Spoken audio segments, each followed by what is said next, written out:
User आया, वो कहता है जी मेरे को $100 के टोकन्स चाहिए, ठीक है।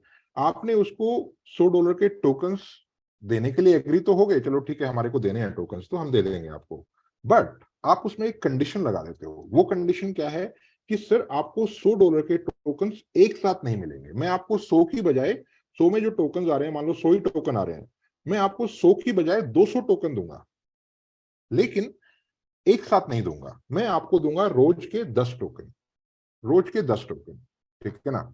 सो आपने क्या किया, जो भी मतलब जो भी उन्होंने स्ट्रेटेजी बनाई उसके हिसाब से, रोज के 50 मिल रहे हैं, 100 मिल रहे हैं, 10 मिल रहे हैं, 5 मिल रहे हैं, 0.5 मिल रहे हैं, व्हाटएवर दैट इज। तो उससे क्या हुआ ये आपको समझने की जरूरत है। तो जब आपने उसको 0.5 या 5 या 10 जो भी आप उसको डेली के दे रहे हैं या महीने के दे रहे हैं, जो भी आपका स्केड्यूल बना स्टेकिंग के तहत, तो उसको सबसे पहले तो उसको जितने टोकन्स चाहिए थे उससे डबल अमाउंट मिल रहा है टोकन्स का, ठीक है। उसको एक साथ नहीं मिल रहे, उसको हर एक दिन या हर एक हफ्ता या हर एक महीना जो भी स्केड्यूल होगा उसके हिसाब से मिल रहे हैं। तो user is okay with that because उसको डबल मिल रहा है। और दूसरे ऑन दी अदर हैंड आप देखिए कंपनी के स्टैंड पे से क्या हो रहा है, कंपनी को उसका बेनिफिट कैसे मिलता है कि भाई कंपनी के पास कभी भी एक साथ, नंबर एक साथ टोकन नहीं जा रहे हैं, number one. Number two, company के पास एक स्ट्रॉन्ग कम्युनिटी बन जाती है धीरे धीरे धीरे धीरे, जो कि कभी भी एक साथ सेलिंग पे नहीं आ रही है। और मोस्ट इंपॉर्टेंटली कंपनी के पास जो उस दौरान जो पीरियड है 1 साल का या 2 साल का, जब किसी ने डिसाइड किया कि मेरे को स्टेक करना है, तो वो जो 1 साल का जो पीरियड है उसमें कंपनी को वो टाइम मिलता है जहां पे कि जो उसका कोर है, जो वो करना चाहती है, चाहे वो कोई प्रोडक्ट बनाना चाहती है वो प्रोडक्ट, या कोई सर्विस पे काम करना चाहती है वो सर्विस, या कोई कम्युनिटी के थ्रू कोई काम करवाना चाहती है वो काम, तो उसके पास जो 1 साल 2 साल 3 साल का जो स्टेकिंग के दौरान जो टाइम मिला उसको, उसमें क्या करती है वो उस पैसे को यूज करते हुए जो जो जो स्टेकिंग से आया है उसको अपने प्रोडक्शन एक्टिविटीज में, उसको अपने रेवेन्यू एक्टिविटीज में लगाती है। और जब तक वो वेस्टिंग वाला पीरियड उसका पूरा होता है तब तक वो कुछ ना कुछ ऐसा बना लेते हैं कि उसके पास रेवेन्यू दूसरे सोर्सेज से भी आना चालू हो जाता है। तो ये बेसिक फंडा होता है। उसके अलावा जो स्टेकिंग जो कंपनी बेच रही है, वो स्टेकिंग कभी भी एक दिन नहीं बेच रही, राइट। स्टेकिंग तो रोज बिक रही है, आज भी कुछ स्टेकिंग प्लान्स लगे हैं, कल भी कुछ स्टेकिंग प्लान्स लगे हैं, परसों भी कुछ स्टेकिंग प्लान्स लगे हैं, 1 साल तक वो स्टेकिंग प्लान्स लगते जा रहे हैं। तो जो स्टेकिंग प्लान्स की जो मैच्योरिटी है वो भी उसी उसी फेज में आ रही है, राइट। तो कभी भी जो सप्लाई है वो उस लेवल पे नहीं आती कि वो बिजनेस को रिस्क कर सके। तो this is one of the most elegant तरीका, एक बहुत ही सेंसिबल तरीका और बहुत ही अच्छा तरीका है एक अच्छे बिजनेस को डेवलप करने का। बिकॉज आपके पास पैसा भी आ जाता है कंपनी के पास, जिसको जिसको यूज करते हुए वो अपने प्रोडक्ट्स और सर्विसेज पे काम करती है, उसकी एक स्ट्रॉन्ग कम्युनिटी बन जाती है। उसके पास जब लोगों के पास जब स्टेकिंग में लोग जाते हैं तो वो उससे कनेक्ट होते हैं। अब जैसे हमारे वाले एग्जांपल में मैं बात करूं,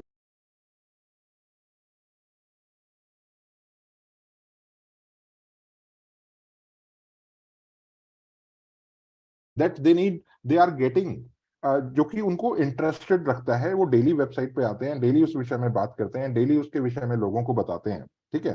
तो उससे क्या किया आपने, लोगों को इंगेज कर लिया। तो वो जो कम्युनिटी है जो इंगेज हो जाती है, वो प्रोडक्ट या सर्विस को जब जब भी वो रोल आउट करेंगे तो उसके प्रति ऑलरेडी लोगों में अवेयरनेस होती है। तो जो कंपनी जिस प्रोडक्ट एंड सर्विस पे काम करेगी आपका पैसा लेके, उसके उसके लिए ऑलरेडी एक मार्केट अवेलेबल है। Getting my point. उस मतलब जब वो प्रोडक्ट या सर्विस लेके आई, ऐसा नहीं है कि फिर उसको लाखों डॉलर फिर उसको खर्च करने एडवर्टीजमेंट में, नहीं, उसके पास ऑलरेडी एक स्ट्रॉन्ग कम्युनिटी बन चुकी है। वो कम्युनिटी रोज उन प्रोडक्ट या सर्विसेज के विषय में बात कर रही है, उनके विषय में प्रमोशन कर रही है, और जब वो प्रोडक्ट या सर्विस आई तो लोग उस प्रोडक्ट या सर्विस को हाथों हाथ ले रहे हैं। तो एक अच्छा एक अच्छा मार्केट, एक अच्छा टारगेट ऑडियंस और प्रोस्पेक्टिव बायर्स ऑलरेडी होते हैं। So I am trying to make you, मैं आपको ये समझाने की कोशिश कर रहा हूं कि ये कॉन्सेप्ट क्या है और ये कॉन्सेप्ट किस तरीके से एक बहुत ही बढ़िया कॉन्सेप्ट है एक सक्सेसफुल बिजनेस बनाने के लिए, या फिर एक सक्सेसफुल प्रोजेक्ट बनाने के लिए, हमारे केस में एक सक्सेसफुल मिशन बनाने के लिए। सो जो स्टेकिंग वाला कॉन्सेप्ट है उसके विषय में थोड़ा सा एक और चीज मैं बताऊं, कुछ लोग थोड़ा सा इसको सही तरीके से नहीं लेते हैं। जब आप किसी को जब किसी ने स्टेकिंग ली, समझिए इस चीज को, एक क्रिप्टो प्रोजेक्ट में जब कोई स्टेकिंग बाय करता है तो उसका इंटेंशन सबसे पहले तो he is sold on the concept, जो प्रोजेक्ट है उसके प्रति उसका इंटरेस्ट है। जो आपने एक एक यूजर को बताया, एक प्रोस्पेक्ट को बताया सेवर्थ मिशन के बारे में, तो वो ऑलरेडी सेवर्थ मिशन से जुड़ने में इंटरेस्टेड है। सबसे पहले तो उसका इंटरेस्ट है, समझिए इस चीज को। उसके बाद जब वो स्टेकिंग करता है, ठीक है, स्टेकिंग के थ्रू जब वो सिस्टम में आता है, तो उसका कभी भी किसी भी पॉइंट पे उसका इंटेंशंस ये नहीं होगा, और ना ही वो हो सकता है कि जब वो टोकन रोज स्वैप कर रहा है तो उसको वो यूएसडीटी में कन्वर्ट करे। इस चीज को आप समझिए मैं जो बोल रहा हूं। वो सेवर्थ मिशन से जुड़ा है, वो कंपनी कोई कंपनी है उसके मैं जेनेरिक एग्जांपल दे रहा हूं कि जब उसने स्टेकिंग किया तो ऑलरेडी वो उस प्रोजेक्ट से इंस्पायर्ड है, वो प्रोजेक्ट उसको अच्छा लगा। दुनिया भर के प्रोजेक्ट है ना दुनिया में तो, राइट, लेकिन उसको वो प्रोजेक्ट अच्छा लगा इसलिए उसने उसमें स्टेकिंग किया, राइट। और जब वो स्टेकिंग कर रहा है, स्टेकिंग के तहत उसको $100 के टोकन्स की बजाय उसको $200 के टोकन मिल रहे हैं, एग्जाम्पल के तौर पे। उसको अगर $100 के 100 टोकन मिलने थे तो उसको $100 में ही 200 टोकन मिल रहे हैं। तो वो एसोसिएटेड ऑलरेडी लॉन्ग टर्म के लिए हो गया है। और जब हम क्रिप्टो की बात करते हैं, इट इज ऑलवेज, या क्रिप्टो या शेयर मार्केट या इन्वेस्टिंग फॉर दैट मैटर, किसी भी इन्वेस्टिंग की बात कर लो, उसमें हमेशा एक डिस्क्लेमर होता है कि आप उतना ही उसमें इन्वेस्ट कीजिए जितना कि आप अफोर्ड कर सकते हो लूज करना। तो आदमी क्या करता है, वो एक इन्फॉर्म डिसीजन लेता है कि this is high risk high reward business, इसमें रिस्क भी हाई है लेकिन उसके बदले में इसमें रिवॉर्ड्स भी हाई है। There is a strong possibility कि ये जो जिस प्राइस में मैं ले रहा हूं वो प्राइस यहां से 2x हो जाए, वो यहां से प्राइस 1x हो जाए, वो यहां से प्राइस 5x हो जाए, 100x हो जाए, 1000x हो जाए, कुछ भी हो सकता है। तो जब वो स्टेकिंग करने आया, उसने ऑलरेडी अपना माइंड मेकअप कर लिया है कि मैं $100 की स्टेकिंग कर रहा हूं, और मैं $100 की स्टेकिंग 400 डेज या 200 डेज या 400 डेज रादर, या 200% तक कर रहा हूं। तो उसका माइंड मेकअप है ऑलरेडी कि $100 की मैं स्टेकिंग कर रहा हूं, मेरे को $100 के बदले में 2x टोकन्स मिलेंगे, 400 दिन में मिलेंगे। He is already sold on the concept. So ये हो ही नहीं सकता कि वो यूजर रोज स्वैप करके और यूएसडीटी में कन्वर्ट करे। Understand my point. यूजर सेवर्थ मिशन में इन्वेस्ट कर रहा है, यूजर सेवर्थ मिशन में स्टेक ले रहा है, यस टोकन को स्टेक कर रहा है, उसको उसको नंबर ऑफ टोकन्स जो आज मिलने चाहिए थे अगर एकदम से मिलते हैं तो उसकी बजाय उसको दुगने टोकन मिल रहे हैं। उसको वो टोकन 400 दिन में मिल रहे हैं, डेली का या मंथली जो भी मिल रहा है उसको वो 400 दिन में डबल टोकन मिल रहे हैं। तो उसका जो होराइजन है, उसका जो जो इस प्रोजेक्ट के प्रति जो डेडिकेशन है वो 400 दिन का है, राइट।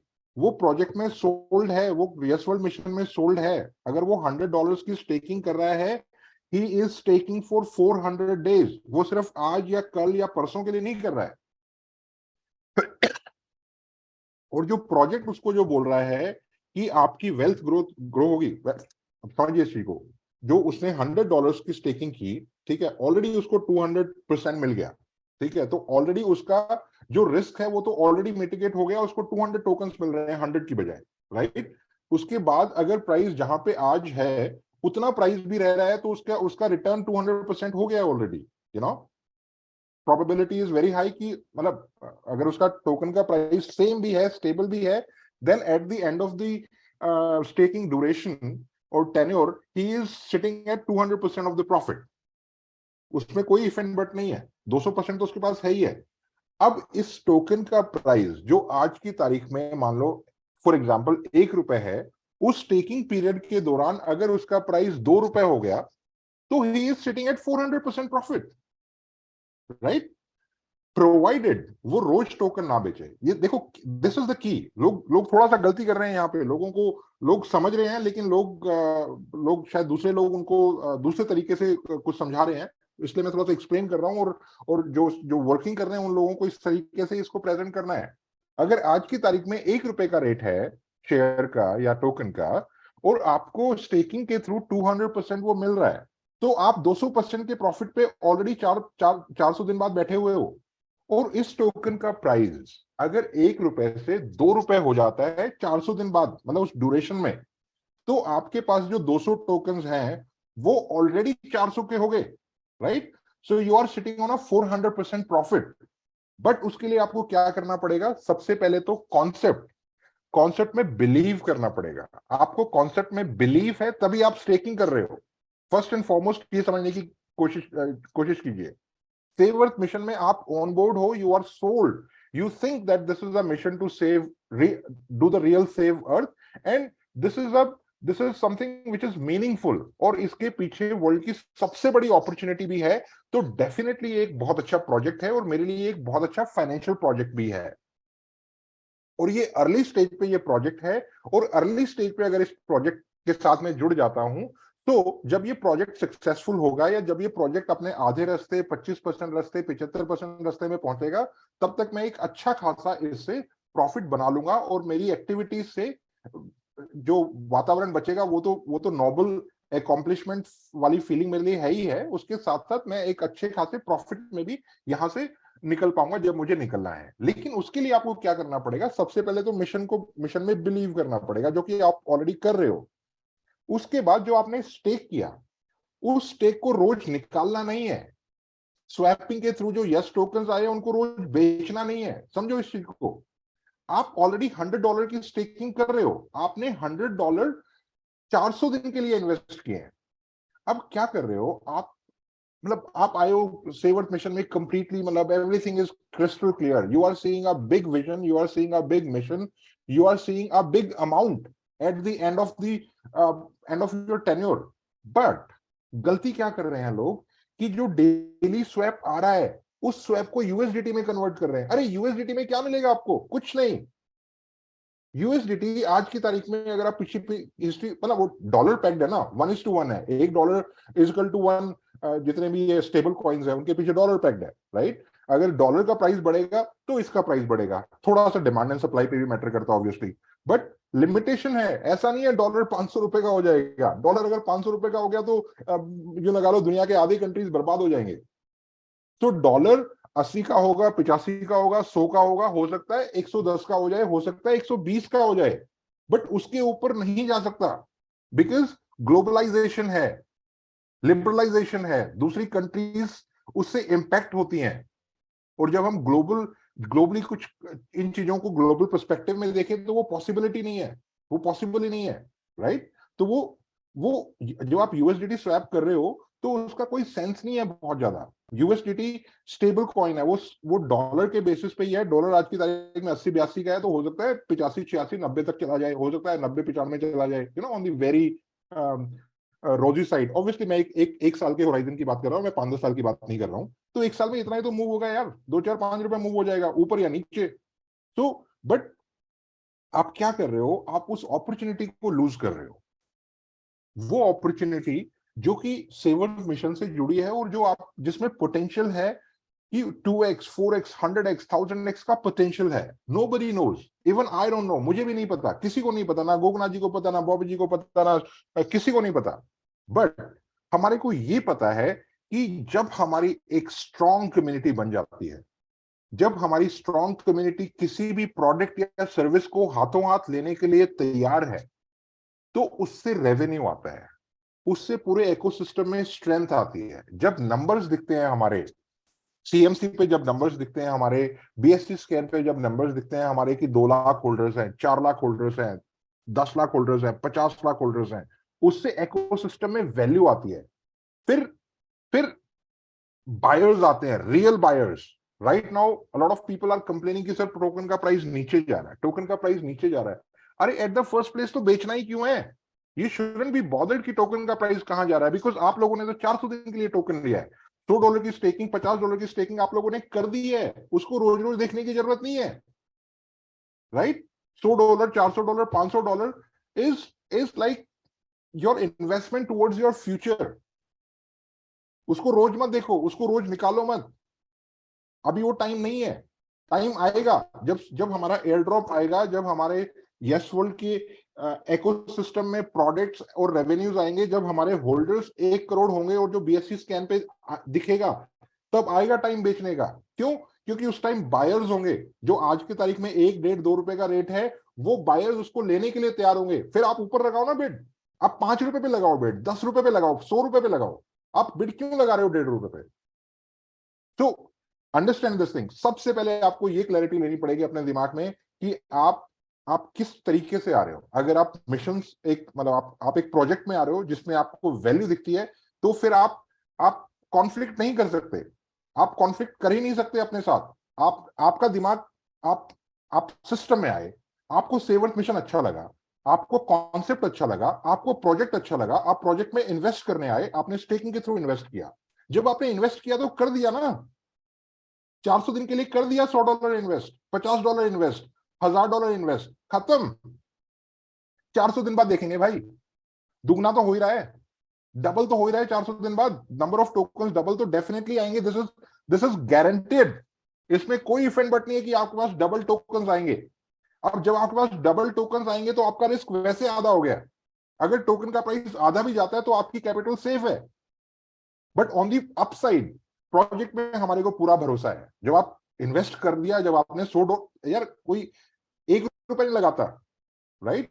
जब आप कुछ देखा है, आपने आपको कुछ समझ में आया है, किसी ने आपको कुछ समझाया, राइट, आपको वो बात समझ में आई, तभी तो आप $50 दे रहे हो, तभी तो आप $100 दे रहे हो।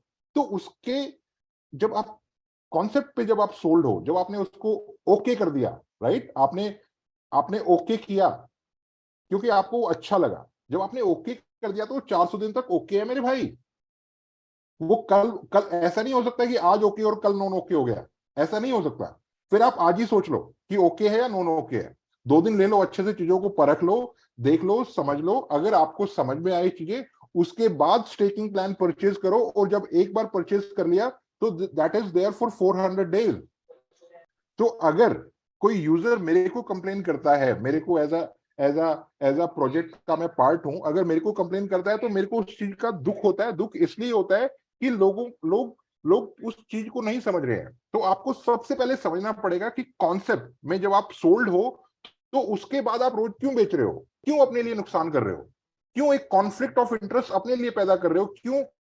मतलब समझो, एक दिन आपने डिसाइड कर लिया यस कर रहे हैं, अगले दिन आप उसको बेच रहे हो, तो आप अपने को कॉन्ट्राडिक्ट कर रहे हो, अपने डिसीजन को कॉन्ट्राडिक्ट कर रहे हो। जब आपने पहले दिन डिसीजन ले लिया कि हम लोग स्टेक कर रहे हैं $100, $50, that is for 400 days, done done deal. उस बारे में हम बात ही नहीं कर रहे हैं, 400 दिन बाद बात करेंगे, 400 दिन बाद खोल के देखेंगे इसको, राइट? क्या होगा?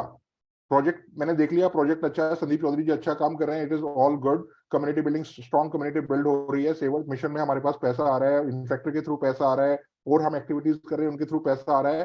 तो वो यहां से जो आज की तारीख में 1 रुपए पे लिया, वो 100x हो सकता है, 1000x भी हो सकता है।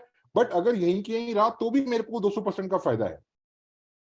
मान लेता हूं उसका प्राइस उस सिग्निफिकेंट तरीके से नहीं बढ़ा, तो भी मेरा रिस्क लिमिटेड है।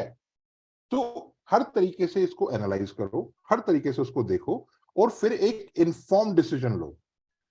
देखो, वी आर सो मतलब इतना स्ट्रॉन्ग वैल्यू प्रोपोजिशन है हमारे पास कि आप उसको समझेंगे जिस दिन पूरा ऑनबोर्ड आ जाएंगे। आपको एक एक आपका staking package, smallest staking package capable है आपके ड्रीम्स को पूरा करने के लिए। मैं एग्जरेट नहीं कर रहा हूं, मैं ओवरस्टेट नहीं कर रहा हूं, लेकिन वाकई में उसमें इतना पोटेंशियल है। तो आपको सिर्फ क्या करना है, उसको समझना है। और समझना भी नहीं है, छोड़ दो। आपने जो डिसीजन लिया उस डिसीजन पे स्टिक रहो। आपने $50 $100 का स्टेक कर दिया ना, वो आपका एक डिसीजन है, उस डिसीजन को स्टिक करो 400 दिन तक, खत्म। और कुछ नहीं करना। 400 दिन बाद देखना क्या होगा उसका। ऑब्वियसली अगर आप डेली देख रहे हो तो कुछ ना कुछ हमारी एक्टिविटीज में इन्वॉल्व हो, हमारे सेवर्थ मिशन से अगर आप ज्वाइंट हो, कनेक्टेड हो और उसमें फुली ऑनबोर्ड हो, तो डेफिनेटली बहुत सारी एक्टिविटीज आपको हमारे लिए नहीं करनी, सेवर्थ मिशन के लिए नहीं करनी, आपने अपने आने वाले भविष्य के लिए करनी है, आपको अपने आने वाले बच्चों के बेहतर कल के लिए करनी है। ठीक है ना? वो हम आपको बताएंगे क्या करना है, क्या नहीं करना है, किस तरीके से करना है, जागरूकता फैलानी है, और क्या क्या एक्टिविटीज हो सकती हैं। वो आप बेसिक्स हैं, सब बेसिक्स हैं, सबको पता है। इट्स जस्ट दैट कि हम एज अ कम्युनिटी जब वो काम करेंगे तो उसका इम्पैक्ट ज्यादा होगा। So okay, I may have gone little overboard with this staking, but मुझे लगता है कि ये आज के बाद स्टेकिंग के विषय में किसी को कोई क्वेश्चन नहीं होना चाहिए। स्टेकिंग एक स्ट्रॉन्ग कॉन्सेप्ट है, एक स्ट्रॉन्ग कम्युनिटी बनाने का, एक स्ट्रॉन्ग कॉन्सेप्ट है, एक स्ट्रॉन्ग बिजनेस बनाने का, क्योंकि और स्ट्रॉन्ग कॉन्सेप्ट है एक सक्सेसफुल प्रोजेक्ट बनाने का, राइट? तो उसी तरीके से जो जो बेसिक्स हैं उन पे काम करो, जो जो आपका जो डिसीजन है उस पर स्टिक रहो, राइट? अच्छे से चीजों को परखो, अच्छे से चीजों को देखो। अगर आप उसमें सेल्स का काम कर रहे हो तो लोगों को अच्छे से खोल के बताओ। जो मैंने बताया वो सिर्फ खोल के बताओ। उस आदमी को पता होना चाहिए मैं किसके अंदर जा रहा हूं, आदमी को पता होना चाहिए क्या डिसीजन ले रहा हूं। सिर्फ ये नहीं कि स्टेकिंग लगा दो जी, ये हो जाएगा, ये हो जाएगा, ये हो जाएगा, रोज इतना आ जाएगा, रोज नहीं। That is a wrong way of promoting things. Out here आप अपना काम कर रहे हो, बहुत अच्छे से कर रहे हो, लेकिन जब आप उसको उस तरीके से प्रेजेंट करते हो कि रोज आ जाएगा, इतना आएगा, इतना आएगा, इतना आएगा, आप इनजस्टिस कर रहे हो।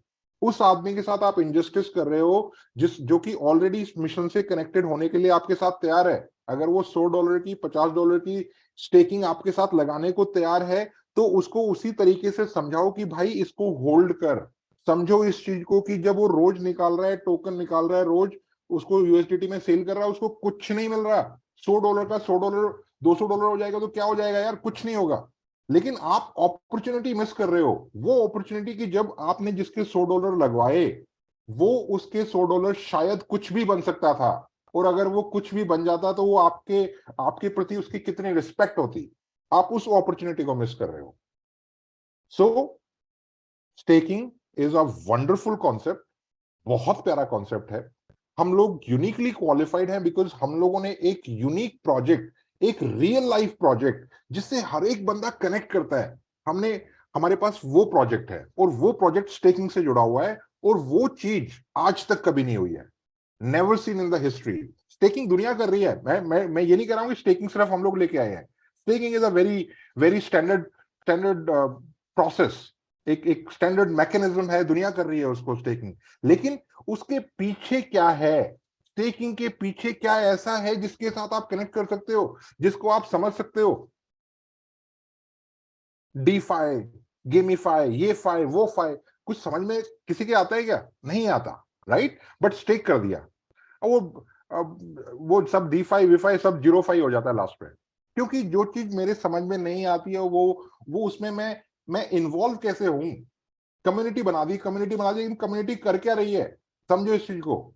हमारा जो प्रोजेक्ट है वो यूनिक है, हमारी कम्युनिटी स्ट्रांग है, कम्युनिटी को पता है क्या करना है, कम्युनिटी को पता है कि क्या नहीं करना है। और जब उनको बेसिक्स हैं चीजें, जब उनको पता है और जब वो कम्युनिटी के तहत वो सारी चीजें करते हैं, तो उसकी वैल्यू पूरे इकोसिस्टम में आती है। जब पूरे वैल्यू उसकी इकोसिस्टम में आती है, तो उसका जो नेटिव प्राइसिंग का जो मेथड है टोकन, उसकी प्राइस ग्रो होती है, उसकी प्राइस एप्रिशिएट होती है।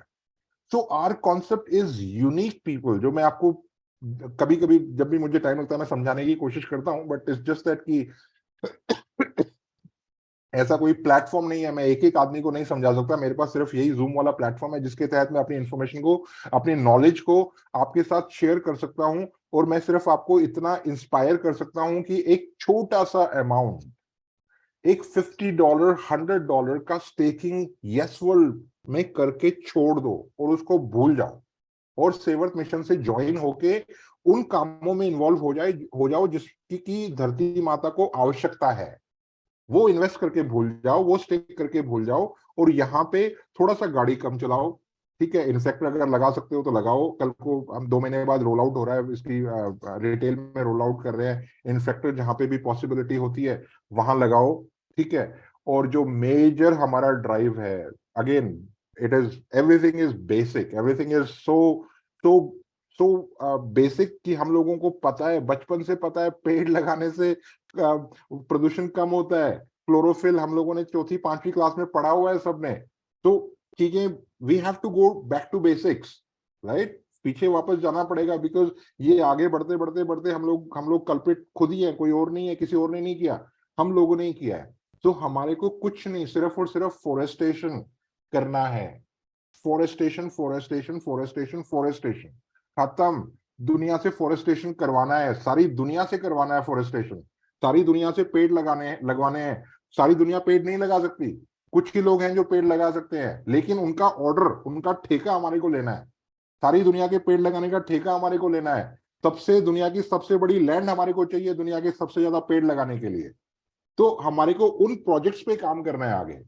जितने भी ऑर्डर्स आएंगे सेव अर्थ मिशन के, फॉरेस्टेशन के, उनको एग्जीक्यूट यस वर्ल्ड कम्युनिटी करने वाली है, जिसके लिए हम लोग ये जो 21 तारीख को जो एक इवेंट प्लान है और जिसके विषय में, जिसमें उस इसी प्रोसेस के बारे में जानकारी दी जाएगी कि जो सैकड़ों लाख जो पेड़ लगने हैं, जो मतलब हंड्रेड्स ऑफ थाउजेंड जो पेड़ लगने हैं, और जो हमारे पास ऑर्डर्स ऑलरेडी इनफ्लो स्टार्ट हो गया है, वो लगेंगे कैसे, कौन लगाएगा उसको, उसके लिए जमीन कहाँ से आएगी, जमीन का अलॉट कौन करेगा, अलॉट करने का कि हमारे किस किस को रीच आउट करना है, कौन सी हमारी कमेटी है जो उसके तहत सरकारों से बात करेगी, या जो बहुत बड़ी बड़ी ऑर्गेनाइजेशंस हैं, जो बहुत बड़े बड़े एनजीओज हैं, या बहुत बड़ी बड़ी जो सोसाइटीज हैं जिनके पास सैकड़ों एकड़ लैंड पड़ी है, उनके साथ बात करेंगे, वो कमेटी करेगी। फिर जब वहां पे फॉरेस्ट लगेंगे, उन फॉरेस्ट का रख रखाव, उन फॉरेस्ट से आने वाले कार्बन क्रेडिट्स, उन फॉरेस्ट जब वो बड़े हो जाएंगे, उन फॉरेस्ट से आने वाला revenue, everything is going to come in save earth mission,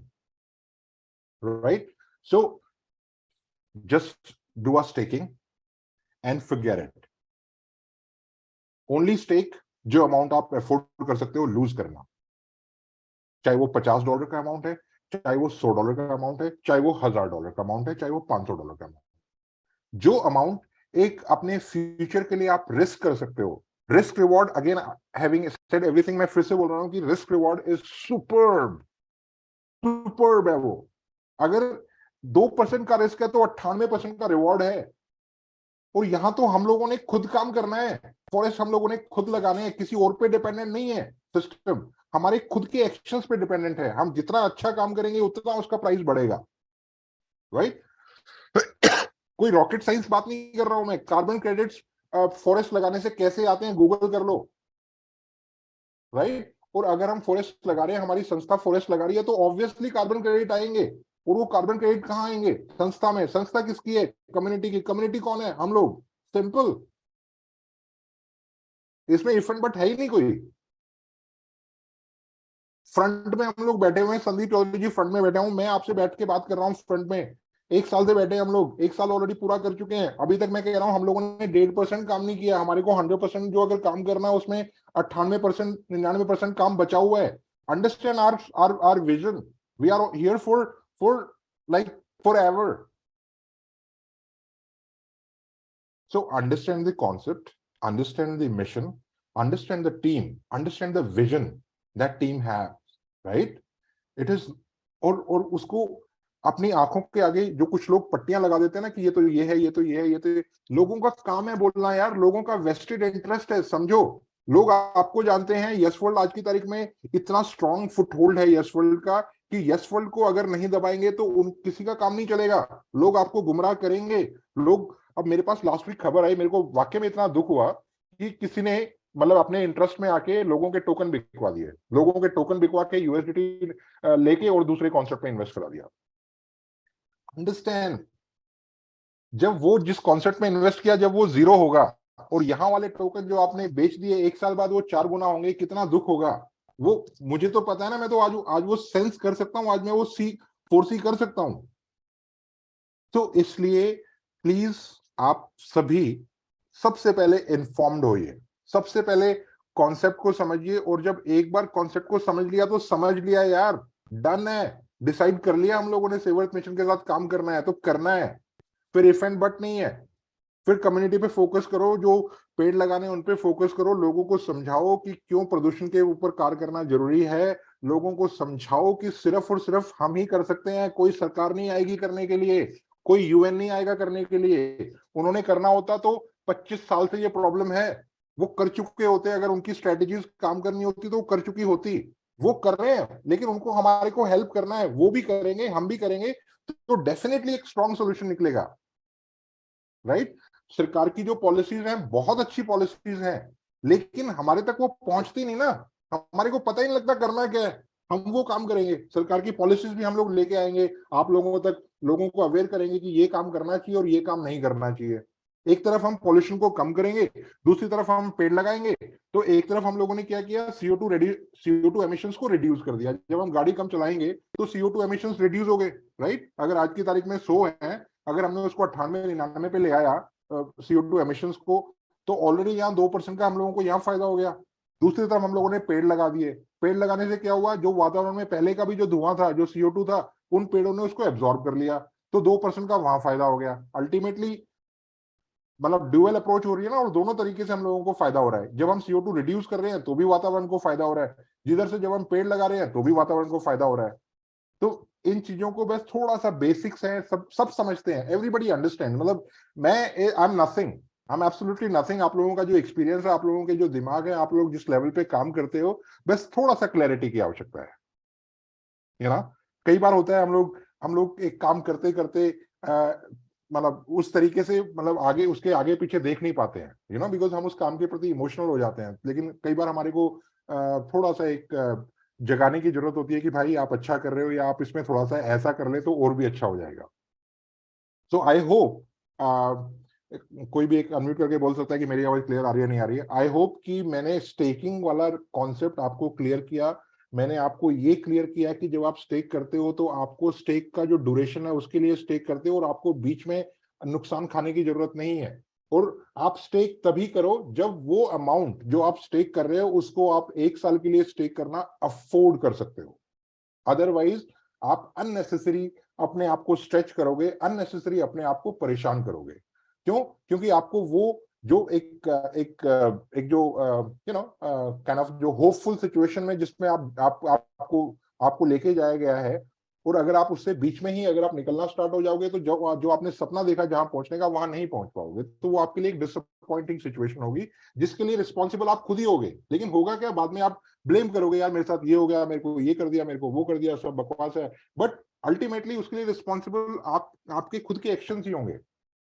सो एक अमाउंट डिसाइड करो, और जो अगर जो टेकिंग को सेल करने में हमारी मदद कर रहे हैं, उनको उनसे ही मेरी रिक्वेस्ट है कि इसी प्रकार से आप काम करें कि जब यूजर के पास जा रहे हैं तो सर एक अमाउंट डिसाइड कर लो आप, चाहे वो 50 का कर लो, चाहे वो 100 का कर लो, और आपको वो स्टेक करना है। ठीक है, आपको 2x मिलेगा 400 दिन बाद, ठीक है, रोज मिलेगा, लेकिन आपको उसको छेड़ना नहीं है। 400 दिन बाद देख लेना उसको, ठीक है, और उसके बाद हमारे को याद कर लेना। याद मतलब आप ढूंढते ढूंढते आओगे, इस तरीके से उसका प्राइस बढ़ेगा, या उस तरीके से उसका आपको रिवॉर्ड मिलेगा।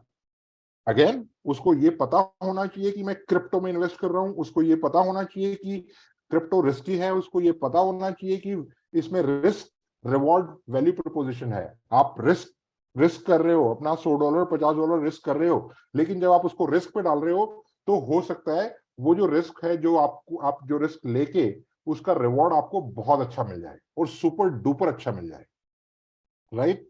सो you have to take appropriate. इसी प्रकार का आपको अपने आगे प्रोस्पेक्ट्स को पिच करना है, और इसी तरीके से उनको उनको फर्स्ट डे में समझा दोगे ना, फर्स्ट पॉइंट पे क्लियर कर दोगे, तो रोज आपके पास ना आपको कोई बग नहीं करेगा। रोज आपके पास कोई व्हाट्सएप मैसेज नहीं आएगा, सर प्राइस नीचे हो गया, सर प्राइस ऊपर हो गया, सर ये हो गया, सर हो गया।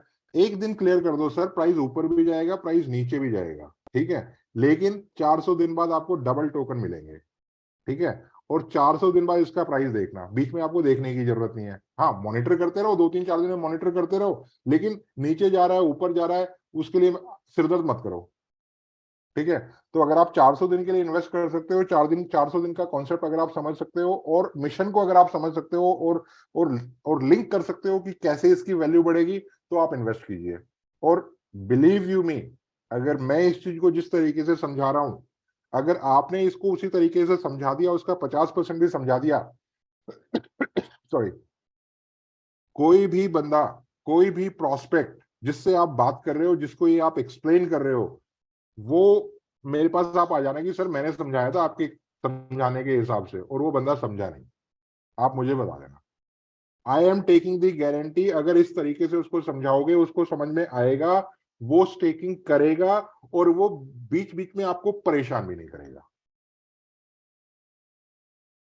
तो राजरे जी, आपने शायद टेक्निकल, और चड्डा जी आपने टेक्निकल ट्रेनिंग का जिक्र किया, मुझे नहीं पता कि ये फंक्शन, और इस तरीके से अगर हम फंक्शन करेंगे तो दुनिया का जो सबसे बड़ा प्रोजेक्ट है उसको हम सक्सेस कर पाएंगे। दुनिया का एक सबसे बड़ा जो सपना है जो हम सब मिलके देख रहे हैं, एक जो कार्बन क्रेडिट्स के माध्यम से हम लोग इतना पैसा भारतवर्ष में ला पाएंगे, क्योंकि हमारे पास सबसे ज्यादा लैंड है, हमारे पास सबसे ज्यादा कंड्यूसिव लैंड है, हमारे पास ये जो वेस्टर्न घाट और ईस्टर्न घाट जो है इन पे जो पेड़ लग सकते हैं, जिस तरीके की यहाँ पे खेती हो सकती है, जिस तरीके की एग्रीकल्चर हमारे पास है, एग्रीकल्चर हर एक एग्रीकल्चर को हम लोग जिस तरीके से प्रोजेक्ट बना के और उसके उसमें भी कार्बन क्रेडिट्स के लिए क्वालिफाई कर सकते हैं, तो अपॉर्चुनिटीज आर एनॉर्मस।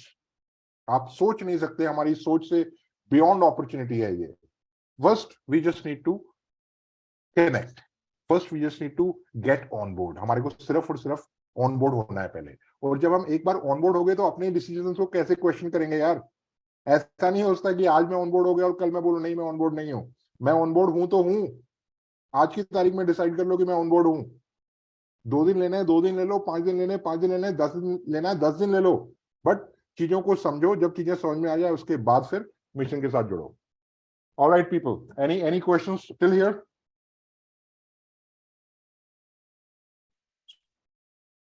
जाए अगर आपने 5-10 लोगों को भी इंस्पायर कर दिया तो आपका जॉब डन है सर। वो वाली फीलिंग के साथ हमारे को काम करना है। अल्टीमेटली टोकन इज, जैसे इन भाई ने बोला, सुरेंद्र जी ने, price rise is all by product. वो कुछ भी हो सकता है, वो कुछ भी, it can be anything, but उसको उसकी रिस्पॉन्सिबिलिटी, उसका ऑनर्स हम सब के ऊपर है। हम सब उसको, मिशन को अगर हम सक्सेसफुल बनाएंगे, पेड़ लगाएंगे, एक प्रोजेक्ट बनाएंगे, उसको उसको उस लेवल पे, ग्लोबल फ्रंट पे उसको रिकॉग्निशन मिले, उस लेवल पे हम लोग काम करेंगे, तो बाकी सब चीज अपने आप पीछे आ रही है सर। उसके विषय में आपको चिंता करने की आवश्यकता ही नहीं है।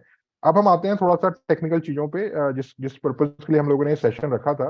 बट ये जो मैंने अभी जो बताया उसके विषय में भी बताना जरूरी था, कि क्योंकि काफी सारे क्वेश्चंस उसी चीज से रिलेटेड थे। तो आई होप कि जो टोकन प्राइस रिलेटेड जो क्वेश्चंस हैं वो आंसर हो गए हैं।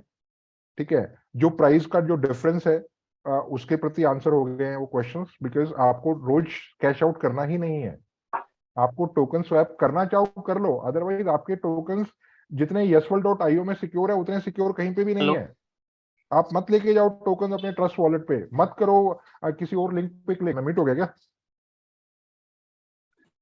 उस चीजों को, एक्टिविटीज को इस तरीके से करें कि आप मतलब सिर्फ उसको एक फाइनेंशियल एक्टिविटी ना देखें। देखिए, मिशन से कनेक्ट हो, चीजों को एनवायरनमेंट से कनेक्ट कीजिए, अपनी लाइफस्टाइल को चेंज कीजिए, लोगों की लाइफस्टाइल को चेंज कीजिए।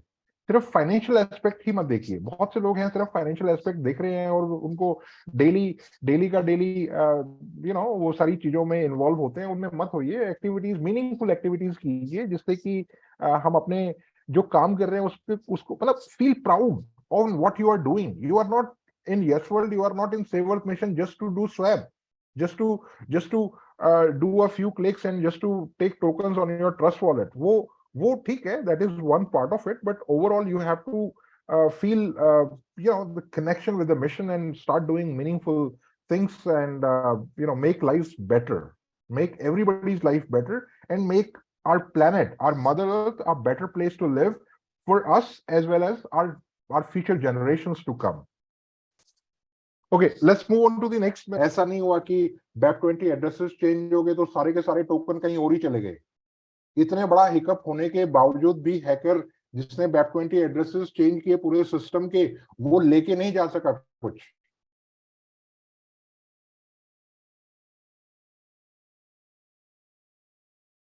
ये हमारी इतना कुछ होने के बावजूद उसके पास कुछ नहीं गया। उसने सब कुछ करके देख लिया, सबके BEP20 चेंज कर दिया, लेकिन उसके पास नहीं गया। दो चार, देखो एक्सेप्शंस आर देयर, 2-4 चीजें हो जाती है, उसमें मैं डिनाई नहीं कर रहा, लेकिन majority 99.5%, 99.6% we were safe, we were able to get tokens जिनके वो बिलोंग करते हैं, जिनके वो हैं, उन्हीं को गए हैं वो। ठीक है, तो उसका वो क्यों गए हैं? बिकॉज हमारे पास प्रोसेस था, एक हमारे पास चीजों का रिस्क मिटिगेशन ऑलरेडी था, हमारे पास लोगों के राइट एड्रेसेस थे। और जो जो पेमेंट वाला पार्ट है वो अलग से प्रोसेस होता है, जहां पे कि BEP20 एड्रेस जो आपका पहले था या जो आपने वेरीफाई किया है उसके साथ चेक होता है। अब मैं आपको एक कल का एग्जांपल दे, एक छोटा सा एग्जांपल। मेरे पास कल सुबह किसी का फोन आया कि सर मेरी टीम में टोकन गलत एड्रेस पे चले गए, यूजर ने स्वैप किए और उसके गलत एड्रेस पे चले गए। मैंने बोला हो ही नहीं सकता, मैं ये चीज मान ही नहीं सकता कि हमारे सिस्टम से आज की तारीख में प्रोसेस हुए टोकन गलत एड्रेस पे चले जाए, जा ही नहीं सकते। एंड ही सेड कि सर 2 दिन के गलत एड्रेस पे गए हैं। मैं नॉट पॉसिबल, ठीक है। ही सेड कि सर आप देख लीजिए। आई चेक्ड इट, ठीक है, मैंने उसका चेक किया और वाकई में उसके गलत एड्रेस पे गए थे, जो उसका आज की तारीख में जो एड्रेस है उस पे नहीं गए थे। And that worried me, but I knew the process, मेरे को प्रोसेस का पता है कि वो हो ही नहीं सकता, राइट। हमारी जो टीम है, team we have a big team, लेकिन टीम अपने आप कुछ नहीं करती है, team is part of the process, वो प्रोसेस से सब कुछ चीजें एड्रेस्ड है। Then I had team drill down किए गए कैसे हैं, गलत एड्रेस पे गए कैसे हैं, फिर हम लोगों ने ड्रिल डाउन किया तो user was trying to be smart, वो रोज सुबह 9:15 बजे अपना टोकन का एड्रेस चेंज कर देता है और उसके बाद स्वैप कर लेता है और वापस उस पुराना वाला एड्रेस डाल देता है, यू नो। उसने 2 दिन वैसा किया। तो हमारे सिस्टम में जिसका जिसका पे आउट जिसका बनता है उसी के पास जाता है सर। और अगर वो जो यूजर बोल रहा है कि गलत एड्रेस पे गया, नहीं, नॉट पॉसिबल, वो भी आप ही के एड्रेस पे गया है। It is just that you are trying to be smart. आप स्मार्ट बनने की कोशिश कर रहे थे कि कंपनी को मैं बोलूंगा मेरा गलत एड्रेस पे चला गया, ये मेरा एड्रेस नहीं है और दोबारा ले लूंगा। वो नहीं हो सकता सर। हमारा सिस्टम इतना स्ट्रांग है कि टोकन्स गलत एड्रेस पे नहीं जा सकते, जो आपका एड्रेस है उसी पे जाएंगे। और इसीलिए मैं आपको रिक्वेस्ट करता हूं बार बार, और इसलिए हो सकता है कुछ लोगों का पेंडिंग भी हो, बिकॉज आपको अपना वेब20 वेरीफाई करना बहुत जरूरी है। वो मेरे लिए नहीं है, वो कंपनी के लिए नहीं है, वो आपके लिए है। ताकि कभी कभी कभी कोई और कभी इशू आए फ्यूचर में, टेक्निकल चीजें हैं सर, कभी कोई इशू आ सकता है, राइट। तो कभी कोई चैलेंज आए तो आपका एड्रेस हमारे पास एक कॉपी दूसरे सर्वर पे हो, मल्टीपल सर्वर्स हैं हमारे पास, चीजों को रिस्क मैनेजमेंट करने के लिए हमारे को रखने पड़ते हैं। तो जब आप वेरीफाई करते हो तो आपके टोकन की, आपके वेब20 एड्रेस की एक कॉपी दूसरे सर्वर पे जाके सेव हो जाती है। और हमारे पास फिर कभी अगर हमारे पास रिडंडेंसी होती है, उसको रिडंडेंसी बोलेंगे, कि एक कभी साइट डाउन हुई तो दूसरी साइट पे हमारे पास है, हमारे पास कोलोकेशन है, हमारे पास मल्टीपल सर्वर्स हैं। एक सर्वर अगर मुंबई में है तो दूसरा सर्वर सिंगापुर में है। कभी अगर मुंबई में कोई त्रासदी हो जाती है, बाढ़ आ जाती है, कुछ ऐसा हो जाता है, इलेक्ट्रिसिटी फेलियर हो जाती है, इसका ये मतलब नहीं होगा कि सिस्टम डाउन हो गया, उसका ये मतलब होगा कि दूसरी साइट हमारे पास आप है। इसलिए वेब20 वेरीफाई करना जरूरी है आपके लिए। तो आज की तारीख में सबके पे आउट स्मूथ है, एवरीथिंग इज परफेक्ट। किसी के अगर नहीं आ रहे तो उसका रीजन सिर्फ एक है कि आपने अपना वेब20 वेरीफाई नहीं किया हुआ। उसके अलावा सबके टोकन उनके वेब20 वेरीफाइड एड्रेस पे जा रहे हैं। कोई यूजर, किसी की कोई कंप्लेन नहीं है कि मेरे टोकन मेरे एड्रेस पे नहीं आए, ठीक है ना, मेरे एंड से। बाकी किसी का कोई स्पेसिफिक इशू होगा उसको देख लेंगे, उसका रेजोल्यूशन भी मिल जाएगा। और उसका रेजोल्यूशन यही होगा कि आपने कुछ ना कुछ अपना एड्रेस चेंज किया होगा, या फिर कई बार क्या होता है हम अपना ईमेल शेयर कर देते हैं, तो आपका कोई भाई बंधु होगा, आपका कोई साथ बैठने उठने बैठने वाला होगा जिसने आपका टोकन का एड्रेस चेंज, आपके एड्रेस अकाउंट में टोकन एड्रेस चेंज कर दिया होगा और वो कैश आउट कर गया होगा। सेकेंड थिंग, आईडी एक्टिवेशन, ठीक है, जो आईडी एक्टिवेशन में डिले हो रहा है, ठीक है, वो मैं एड्रेस कर देता हूँ। सिर्फ वो आईडी एक्टिवेशन में डिले हो रहा है जहां पे कि डुप्लीकेट आईडी आप लगाने का कोशिश कर रहे हो। डुप्लीकेट आईडी से मेरा मतलब आपने $100 का स्टेकिंग लगाया और सेम डेट में सेम यूजर दूसरा $100 का स्टेक लगाने का कोशिश कर रहा है। उस केस में क्या होता है, रिस्क मिटिगेट करते हुए, प्रोसेस को स्ट्रांग बनाते हुए, जो दूसरा वाला पैकेज है वो ऑटो एक्टिवेट नहीं होता, बिकॉज हमारे पास 1 तारीख को कुछ इश्यू आ गया था, कुछ टेक्निकल इश्यू आ गया था जिसके चलते डुप्लीकेट एक्टिवेशंस हो गए थे हम सिस्टम में। तो उनको अवॉइड करने के लिए हम लोगों ने सेकंड जो है वो ऑटो नहीं होता, वो मैनुअल होता है। तो पहला वाला आपका ऑटो हो जाएगा, लेकिन सेम अमाउंट अगर आप करने की कोशिश कर रहे हो तो वो पीछे एडमिन उसको वेरीफाई करके फिर एक्टिवेट करेगा। तो एक्टिवेशन में कोई इशू नहीं है, इंस्टेंट एक्टिवेशन हो रहे हैं। जहां पे आप सेम अमाउंट सेम डे में दोबारा लगाओगे उसमें थोड़ा सा 2 3 4 10 15 मिनट का टाइम लग सकता है, बिकॉज वो बैकएंड में जाएगा, बैकएंड टीम उसको रिव्यू करेगी, लेजिटिमेट है या नहीं है, उसके बाद उसको एक्टिवेट कर देगी, राइट। तो आईडी एक्टिवेशन का भी कोई इशू नहीं है। हाँ, कुछ कभी अगर डिले है तो आप ऑलवेज सपोर्ट पे डाल सकते हैं और वो वहां से रिजॉल्व हो जाएगा। सपोर्ट के प्रोसेस में और बता देता हूं आपको। आपका सबसे पहला सपोर्ट है आपका अपलाइन। आपका सबसे पहले पॉइंट ऑफ कांटेक्ट है आपका अपलाइन, की सर ये इशू आ रहा है। समझिए इस चीज को, आपका अपलाइन जब आपने स्टेक किया तो उसको कमीशन मिला है। जब आप स्टेक करते हो या फर्दर स्टेकिंग कराते हो तो उसको फर्दर कमीशन मिलता है। तो पहली रिस्पॉन्सिबिलिटी आपके अपलाइन की है कि आपको कोई भी प्रॉब्लम आए वो उसको सॉल्व करे। उसको मेंटर बोनस मिलता है। मेंटर बोनस का मतलब ये है कि वो आपको मेंटर कर रहा है, मतलब आपका मार्गदर्शन कर रहा है, आपको सिखा रहा है चीजें, आपके प्रॉब्लम्स को सॉल्व कर रहा है, राइट। तो सबसे पहले कभी भी कोई दिक्कत आती है अपने अपलाइन को पकड़ो जिसने आपको सिस्टम में लेके आया है। क्यों? क्योंकि वो उस चीज के आपके प्रॉब्लम्स को सॉल्व करने का उसको पैसा मिल रहा है मेंटर के तौर पे, राइट? तो उसको कांटेक्ट करो अगर वो आपको हेल्प नहीं कर पाता किसी भी कारणवश। हाँ, मैं पहले वाले को एक बार और एक्सप्लेन करता हूँ। एज अ मेंटर हमारी रिस्पॉन्सिबिलिटी है कि हम अपने डाउनलाइन की प्रॉब्लम सॉल्व करें सर।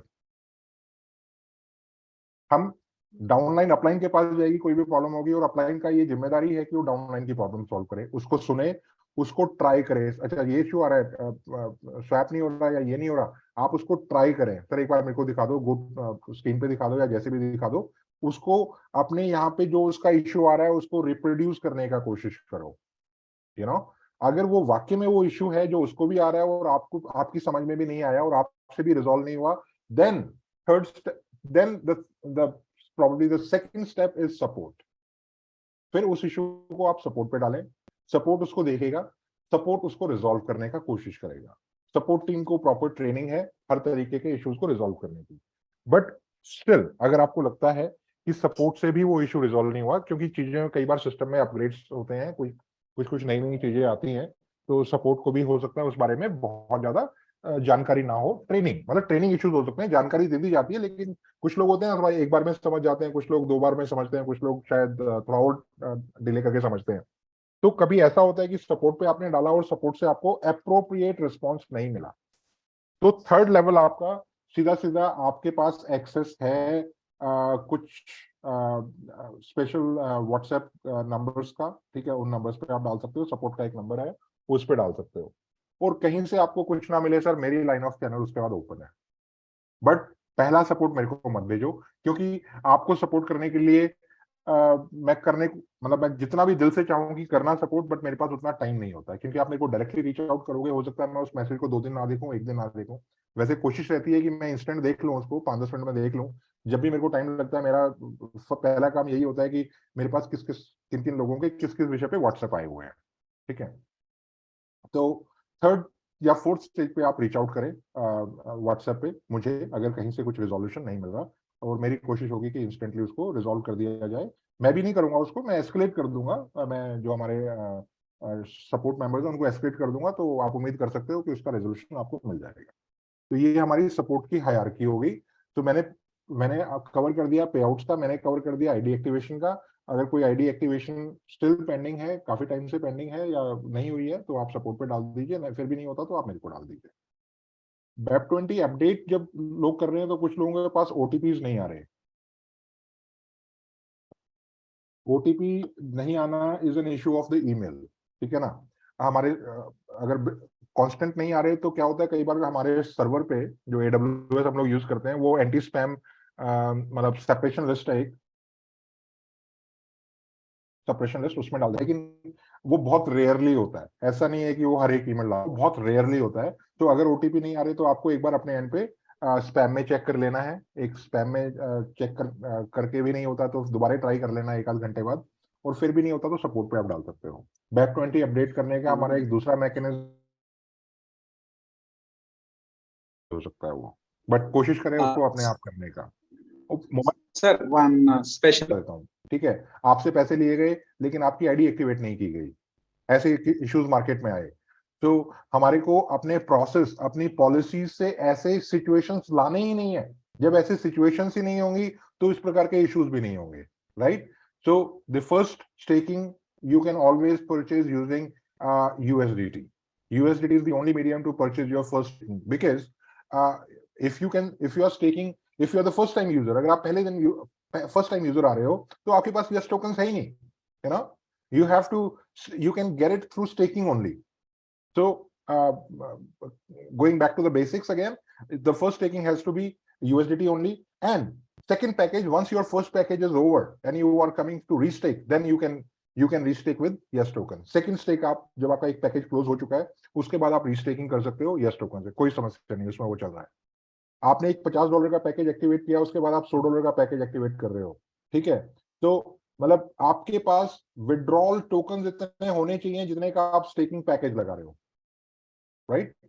तो ऐसा नहीं होता है कि $50 का स्टेकिंग पैकेज लगाया, उसमें आपके पास $100 के टोकन आ गए और and then you are trying to do $1000 package, वो नहीं लगेगा। जितना आपके पास विड्रॉल टोकन हुए हैं उतने का ही आप पैकेज लगा सकते हो आगे। तो इस प्रकार के क्वेश्चंस भी नहीं होने चाहिए। मेरे ख्याल से मैंने ये क्रिस्टल क्लियर आपको बता दिया है। Moving on to the next, first date को हमारे पास एक टेक्निकल इशू आया था। टेक्निकल इशू एक बग के चलते आया था, जहां पे हम लोगों ने 31 मार्च मतलब पिछला फाइनेंशियल ईयर और नए फाइनेंशियल ईयर को हम लोगों ने सेग्रीगेट करने का कोशिश किया। जब वो सेग्रीगेट करने का कोशिश किया तो उसमें एक पुराने वाले डेटा से एक चेक होता था कि जो पुराना मतलब देयर वाज सम मैकेनिज्म जो कि ब्रेक हो गया। उससे क्या हुआ, डुप्लीकेट पैकेजेस लग गए, सिस्टम वैलिडेट नहीं कर पाया। एक पैकेज आप लगा रहे हो, उसके साथ साथ दूसरा पैकेज ऑटोमेटिक एक्टिव हो गया।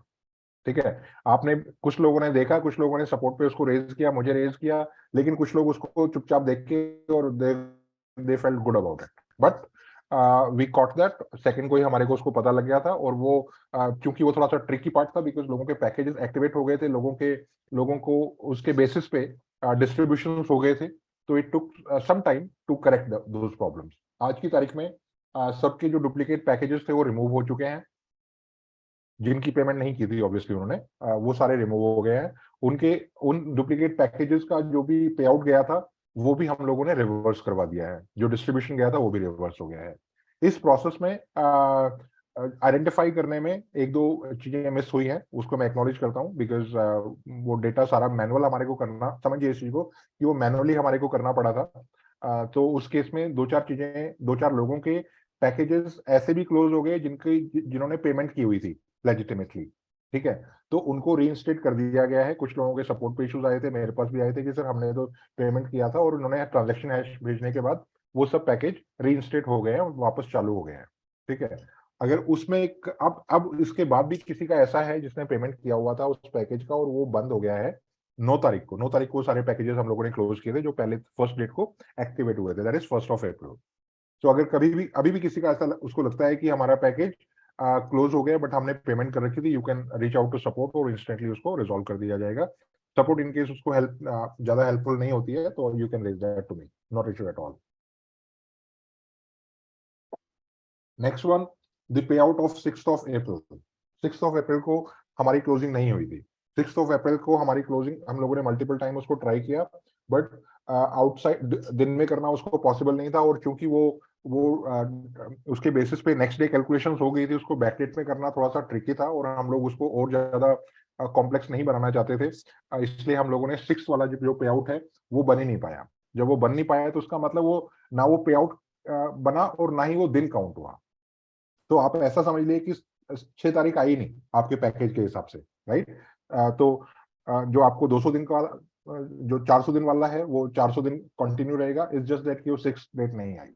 ठीक है, तो 6 का पैकेज पे आउट किसी का नहीं बना है और वो डे भी काउंट नहीं हुआ है। ऐसा नहीं है कि आपका एक दिन कम हो गया, दिन भी कम नहीं हुआ है आपका। इट्स जस्ट दैट कि 6 आई ही नहीं, आप यू मान के चलो।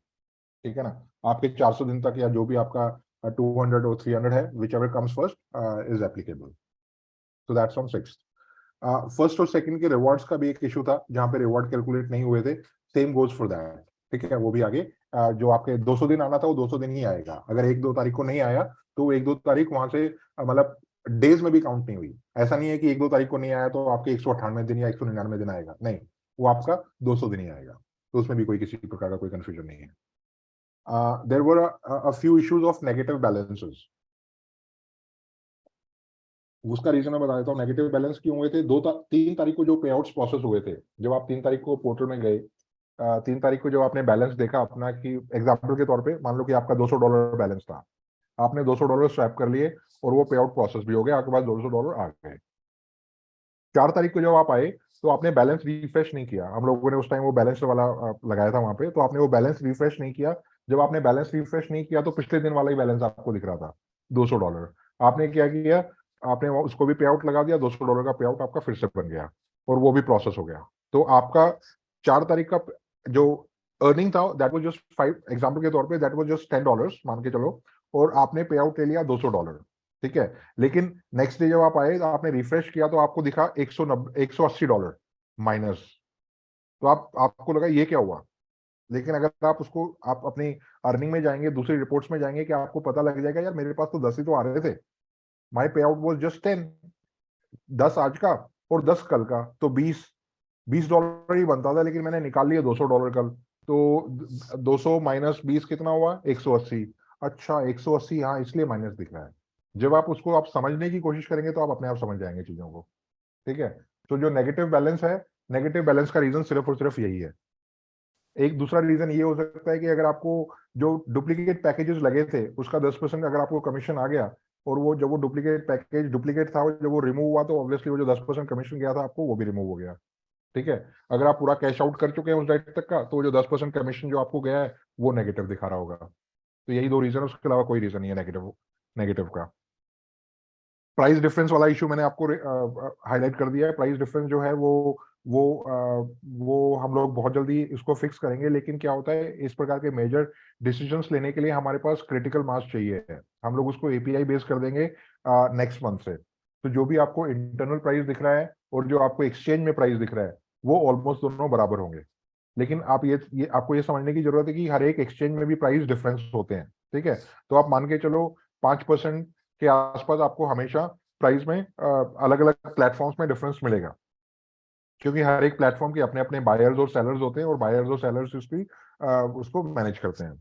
जहां तक बात है कि प्राइस टोकन का प्राइस नीचे क्यों जा रहा है, टोकन का प्राइस नीचे इसलिए जा रहा है कि बहुत सारे लोग सेलिंग कर रहे हैं, ठीक है। बहुत सारे लोग मार्केट में मिसकॉन्सेप्शंस फैला रहे हैं कि भैया बेच दो बेच दो बेच दो, ठीक है। वो अब टोकन का प्राइस जो बाहर है उसके ऊपर हमारा कोई कंट्रोल नहीं है, ठीक है। जब जब यूएस जब आपके पास टोकन आते हैं और जब आप उसको यूएसडीटी में कन्वर्ट करते हो, आई होप कि मेरे इस एड्रेस के बाद पहली बात तो आप यूएसडीटी में कन्वर्ट करोगे ही नहीं, ठीक है। लेकिन अगर आप यूएसडीटी में कन्वर्ट करते हो तो क्या करते हो, आप टोकन सेल करते हो। जब आप सेल करते हो तो सेलर्स ज्यादा आते हैं, जब सेलर्स ज्यादा होते हैं टोकन का प्राइस नीचे जाता है। तो वो जो टोकन का प्राइस नीचे जा रहा है उसकी रिस्पॉन्सिबिलिटी भी हम लोगों की है कहीं ना कहीं, क्योंकि हमारे पास अभी जब तक एयर ड्रॉप कैंपेन नहीं होता या जब तक हम लोग मीनिंगफुली सेवर्थ मिशन को ग्लोबली उस पोजीशन पे नहीं लाते, तो ऑब्वियसली हमारे पास बहुत ज्यादा बायर्स नहीं होते हैं, ठीक है। और हमारे पास लाखों लोग एक साथ यस टोकन सेल करते हैं तो उसका ऑब्वियसली प्राइस पे इम्पैक्ट आता है। तो उसका सोल्यूशन सिर्फ ये है कि पहली बात तो हम सेल ना करें, जो लॉन्ग टर्म के लिए स्टेक किए वो लॉन्ग टर्म के लिए स्टेक करें, यस टोकन ही रखें, ठीक है। लॉन्ग टर्म में हमारे पास ग्लोबल बायर्स होंगे, उस टाइम आप कम रेट पे बेचने के बजाय कल को हायर रेट पे बेचो, क्योंकि माल को ऊंचे रेट पे भी खरीदने को तैयार होंगे, क्योंकि उस टाइम पे मार्केट में हमारी जो ब्रांड है वो इतना स्ट्रांग होगा और उसके पीछे बैकिंग हमारी एसेट्स होंगी, ठीक है। सो जो एंड यूजर है definitely you should not sell, आप बेचो ही मत यूएसडीटी में, आप कन्वर्ट करो ही मत, सिर्फ यस टोकन रखो। जिनको रीस्टेक करना पड़ता है, मतलब $100 रीस्टेक करने पड़ते हैं, तो आपके पास $300 आ रहे हैं ना, आप $200 के टोकन रखो, सिर्फ $100 ही रीस्टेक करने हैं आपको, तो $100 कैश आउट करो, ठीक है। जब आपके पास आ रहा है तो उस टाइम पे सभी एक साथ मत करो, क्योंकि जब एक साथ करते हैं तो प्राइस इंपैक्ट होता है। आपस में थोड़ी अंडरस्टैंडिंग बना लो कि भैया मैं तो 1 बजे करूंगा, दूसरा मतलब थ्रू आउट द डे वो तो कभी भी कर सकते हो ना, that's like through out the day you can do it any time swap. और उसी प्रकार से अगर आपको यूएस स्वैप करना है यूएसडीटी में, तो एकदम से मत करो, एक टाइम पे मत करो, ठीक है। आपस में अंडरस्टैंडिंग बना लो और अलग अलग टाइम पे करो, क्योंकि एक टाइम पे इतने सारे बायर्स नहीं होते। मान लो आप 1 बजे आपका पे आउट आया, आप सभी 1 बजे सेलिंग करने आओगे तो 1 बजे इतने बायर्स नहीं है ना। कुछ लोग 1 बजे कर लो, कुछ लोग 2 बजे कर लो, कुछ लोग 5 बजे कर लो, उस टाइम पे अलग अलग टाइम पे बायर्स होंगे, ठीक है। रात को भी कुछ बायर्स आते हैं यूएस से, तो उस टाइम आपका माल अच्छे रेट पे बिक जाएगा अगर आपको बेचना ही है तो। पहली बात तो बेचो मत, यस टोकन रखो। उसके बाद स्टेकिंग के विषय में मैंने बता ही दिया है कि उसको जो मार्केट में जो मतलब जो कंसर्न्स हैं स्टेकिंग को लेके, वो मैंने लंबी चौड़ी जो फर्स्ट पार्ट में कवर किया, आप उसी को उसी तरीके से प्रमोट करें और सभी को समझाएं और लोगों से उतना ही स्टेक करवाएं जितना वो अफोर्ड कर सकते हैं, क्योंकि जब उनकी उनकी कैपेसिटी से ज्यादा कराते हो आप, तो वो डेली इम्पेशेंट होके सेल करने आते हैं, ठीक है ना। तो इम्पेशेंट सेल नहीं चाहिए, आप उनका नुकसान करा रहे हो, आप उनको नीचे लेवल पे बिकवा रहे हो, तो मत बिकवाओ उनसे। इन्वेस्ट स्टेकिंग उतना ही करवाओ जितना कि कोई भी आदमी अफोर्ड कर सकता है, राइट। अगर करवा भी रहे हो आप तो, और ये बिल्कुल क्रिस्टल क्लियर बता के फंड है तभी कराओ जो कराना है। और कुछ कुछ केसेस में फाउंडर पूल मेंबर्स के टोकन्स नहीं आए थे। फाउंडर पूल मेंबर्स के टोकन एक मीडियन हम निकाल के कि 1 महीने में जैसे इतने आ रहे हैं और उसका एवरेज ये है, उसके हिसाब से वो क्रेडिट कर दिए जाएंगे। Very soon that be done January 1 से, और टिल डेट जो भी कहीं पे जिसका फाउंडिंग पूल में बनता है और वो मिसिंग है, वो सबका एड्रेस कर दिया जाएगा। वो उस बारे में आप बिल्कुल निश्चिंत रहिए। कुछ पॉलिसीज हम लोग बना रहे हैं, कुछ प्लानिंग ऐसी कर रहे हैं। आप लोग अगर अच्छा काम करेंगे कम्युनिटी बिल्डिंग का और वैल्यू ऐड करेंगे तो फाउंडिंग पूल से हम लोग कुछ मंथली कुछ क्वार्टरली रिलीज का भी कुछ सिस्टम बना रहे हैं। वो आपको by the end of the month आपको पता लग जाएगा। कुछ एक्टिविटी बेस्ड होगा, कुछ अचीवमेंट बेस्ड होगा वो। तो अगर आप अच्छा काम करेंगे तो फाउंडिंग पूल से आप कुछ अपना विड्रॉ कर पाएंगे। मोटा मोटा ये वाले इश्यूज से मैंने आपको कवर कर दिए हैं। अब किसी के कुछ स्पेसिफिक इश्यूज हो हम उनको डिस्कस कर सकते हैं, या फिर जनरल मतलब at a very high level कोई मैंने इशू छोड़ दिया हो तो आप पहले मुझे बता सकते हो, मैं उसको हाई लेवल पे एड्रेस कर दूंगा। उसके बाद किसी के स्पेसिफिक इश्यूज में हम लोग एंटर करेंगे। सर सब तो फिर मतलब बहुत ज्यादा क्वेश्चंस एक ही टॉपिक पे नहीं होंगे। That's what I am trying to get. बहुत अच्छा जी। Well, I think we'll Clear हो take गया। one by one